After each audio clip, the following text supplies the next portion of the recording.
Assalamualaikum warahmatullahi wabarakatuh. Saya dari kelompok 13 akan mempresentasikan mengenai asuhan keperawatan pada anak dengan tonsilitis dan adenoiditis.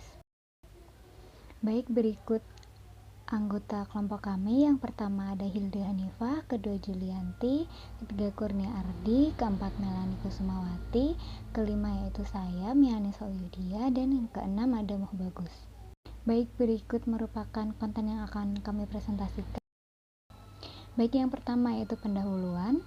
Latar belakang, anak usia toddler sedang tiba di masa ingin bermain dan mengeksplorasi lingkungan sekitarnya. Terjadi perkembangan serta pertumbuhan pada usia ini. Akan tetapi, hal tersebut dapat terhambat apabila anak mengalami masalah kesehatan, salah satunya yaitu tonsilitis atau radang tenggorokan. Tonsilitis atau radang tenggorokan sering terjadi pada anak-anak dan sering membuat anak merasa tidak nyaman untuk menelan makanannya. Bahkan dalam beberapa kasus dapat menyebabkan anak sukar makan dan akan berakibat pada tumbuh kembangnya. Baik, berikut skenario kasus dari kelompok kami. Seorang ibu datang membawa anaknya yang mengeluhkan bahwa anak A berusia 2 tahun mengalami sakit tenggorokan sejak 3 hari yang lalu. Nafsu makan menurun dan kesulitan dalam bernafas. Nurse B melihat bahwa anak A sesekali bernafas melalui mulut dibanding melalui hidung. Setelah dilakukan pemeriksaan, ternyata anak A didiagnosis mengalami tonsilitis dan adenoiditis. Hasil pemeriksaan tekanan darah 95/75 mmHg, nadi 90 kali per menit, LR 45 kali per menit, terjadi pembengkakan pada kelenjar limfa, dan amandel tampak berwarna merah dan bengkak. Baik, selanjutnya tinjauan pustaka. Menurut Abu Bakar dan kawan-kawan tahun 2018, tonsilitis merupakan peradangan yang terjadi pada daerah amandel faring yang dapat mempengaruhi area lain di belakangnya seperti kelenjar gondok dan amandel lingual. Tonsilitis dibedakan menjadi dua, yaitu tonsilitis akut dan tonsilitis kronis. Tonsilitis akut dan kronis ini dibedakan berdasarkan pemicunya. Untuk tonsilitis akut dipicu oleh bakteri atau virus dan sering terjadi pada anak-anak. Sedangkan untuk tonsilitis kronis dipicu oleh infeksi amandel yang terjadi secara berulang-ulang dan dapat menyebabkan batu amandel.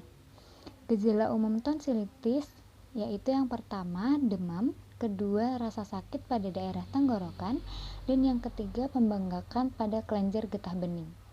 Penyebab tonsilitis 70% yaitu disebabkan oleh virus.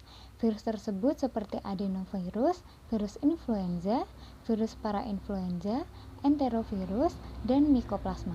Sedangkan 15% hingga 30% sisanya disebabkan oleh bakteri. Contohnya yaitu grup A beta hemolytic streptococcus atau GABHS yang menjadi bakteri paling umum penyebab tonsilitis. Untuk pengobatan tonsilitis yaitu menggunakan antibiotik atau melakukan pembedahan. Tonsilitis yang disebabkan oleh virus umumnya dapat membaik setelah 7 hingga 10 hari. Selain itu juga dapat diatasi dengan istirahat yang banyak, memberikan cairan yang cukup, dan berkumur-kumur menggunakan air yang asin. Tonsilitis yang disebabkan oleh bakteri dapat diobati dengan menggunakan antibiotik seperti penisilin. Untuk tonsilitis kronis dapat diobati dengan melakukan pembedahan untuk mengangkat amandel atau yang sering kita sebut dengan tonsilektomi. Selanjutnya yaitu adenoiditis. Menurut Ian Bowers, tahun 2021, adenoid merupakan pengelompokan jaringan limfoid yang terletak di dinding posterior nasofaring di belakang langit-langit lunak, sedangkan adenoiditis adalah peradangan yang terjadi pada jaringan adenoid akibat infeksi, alergi, atau iritasi akibat asam lambung. Kemudian adenoiditis dibagi menjadi dua, yaitu adenoiditis akut dan kronis. Untuk adenoiditis akut ini terdapat eksudat, sedangkan adenoiditis kronis tidak terdapat eksudat. Dan pada adenoiditis kronis ini terjadi lebih lama, sekitar 90 hari, dan biasanya disebabkan oleh infeksi polimikroba dan pembentukan biofilm. Gejala dari adenoiditis yaitu demam, hidung tersumbat, mendengkur, cairan yang tertahan di antara hidung dan tenggorokan, hidung berair, dan bau mulut. Selanjutnya pengobatan. Pengobatan dapat menggunakan antibiotik seperti amoxicillin. Durasi pengobatan dilakukan hingga 10 hari. Apabila adenoiditis timbul akibat reaksi alergi, maka dapat diberikan semprotan steroid hidung, steroid oral, antihistamin oral, atau alternatif lainnya. Namun, apabila akibat dari laringopharyngeal reflux atau LPR, dapat diobati dengan merubah gaya hidup dan modifikasi diet. Selain itu, adenoiditis juga dapat diobati dengan pembedahan atau adenoidektomi apabila tidak ada perbaikan selama masa pengobatan. Selanjutnya yaitu asuhan keperawatan. Yang pertama pengkajian, mulai dari identitas klien dengan nama anak A, umur 2 tahun, jenis kelamin perempuan. Keluhan utamanya yaitu sakit tenggorokan sejak 3 hari lalu dan sulit bernafas. Riwayat penyakit sekarang kurang lebih 3 hari sebelum masuk rumah sakit mengeluh sakit tenggorokan, nafsu makan menurun, dan sulit bernafas. Pemeriksaan fisik yang telah dilakukan yaitu pengecekan tanda-tanda vital antara lain tekanan darah 95/75 mmHg, nadi 90 kali per menit, RR 45 kali per menit, kemudian ditemukan pembengkakan limfa, amandel tampak merah dan bengkak, dan anak bernafas melalui mulut. Berikut merupakan analisis data keperawatan.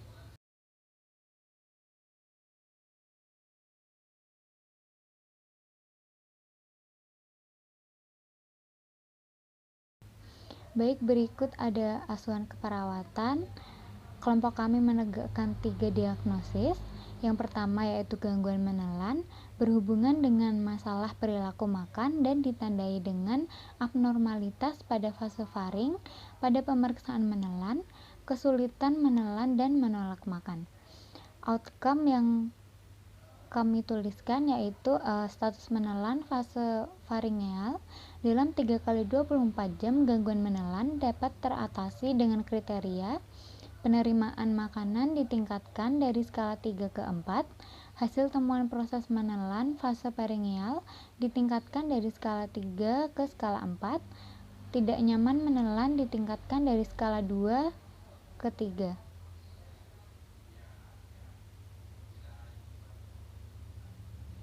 Selanjutnya intervensinya yaitu pencegahan aspirasi. Yang pertama mempertahankan jalan nafas, yang kedua memonitor status pernafasan, yang ketiga menawarkan makanan atau cairan yang bisa dibentuk di dalam bolus sebelum ditelan, kemudian yang keempat memotong makanan menjadi potongan-potongan kecil. Selanjutnya diagnosa yang kami tegakkan yaitu nyeri akut berhubungan dengan agen cedera biologis dan ditandai dengan perubahan selera makan, laporan tentang perilaku nyeri, dan keluhan karakteristik nyeri.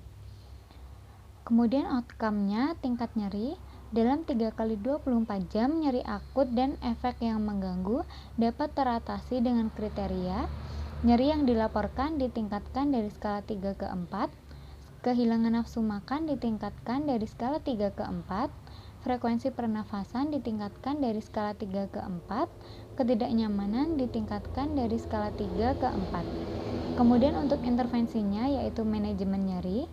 Yang pertama melakukan pengkajian nyeri komprehensif meliputi lokasi, karakteristik, onset atau durasi, frekuensi, kualitas, intensitas atau beratnya nyeri, dan faktor pencetus. Kemudian yang kedua memastikan perawatan analgesik pada pasien dilakukan dengan tepat. Yang ketiga menentukan akibat dari pengalaman nyeri terhadap kualitas hidup pasien, misalnya tidur dan nafsu makan. Kemudian yang terakhir yaitu melakukan pengkajian komprehensif dari nyeri yang meliputi lokasi, kapan pertama kali dirasakan, frekuensi, intensitas nyeri, dan juga faktor yang meringankan. Kemudian diagnosa terakhir yang kami tegakkan yaitu ada ketidakefektifan pola nafas yang berhubungan dengan nyeri dan ditandai dengan pernafasan bibir dan pola nafas abnormal. Untuk outcome-nya yaitu status pernafasan, ventilasi, dalam 3 kali 24 jam ketidakefektifan pola nafas dapat teratasi dengan kriteria frekuensi pernafasan ditingkatkan dari skala 3 ke skala 4, pernafasan dengan bibir mengerucut ditingkatkan dari skala 3 ke skala 4. Kemudian intervensinya yaitu monitor pernafasan. Yang pertama memonitor kecepatan, irama, kedalaman, dan kesulitan nafas.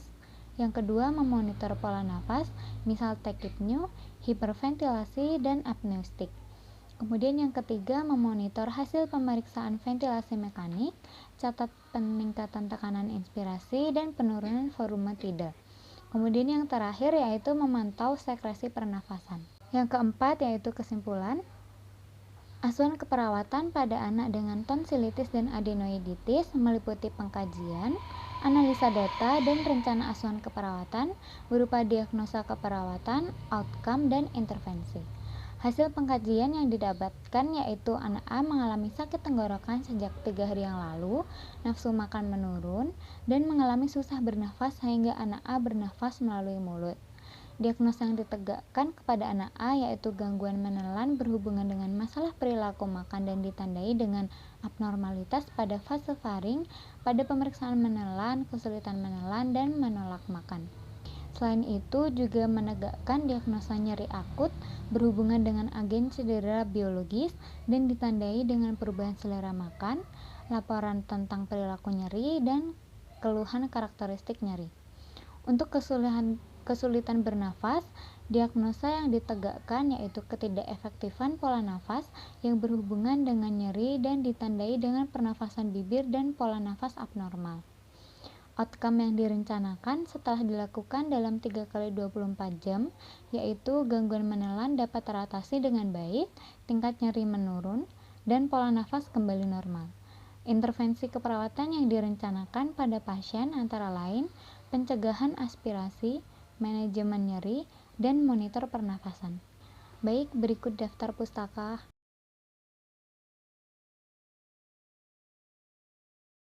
Sekian dari kami. Apabila ada pertanyaan, bisa ditanyakan. Wassalamualaikum warahmatullahi wabarakatuh.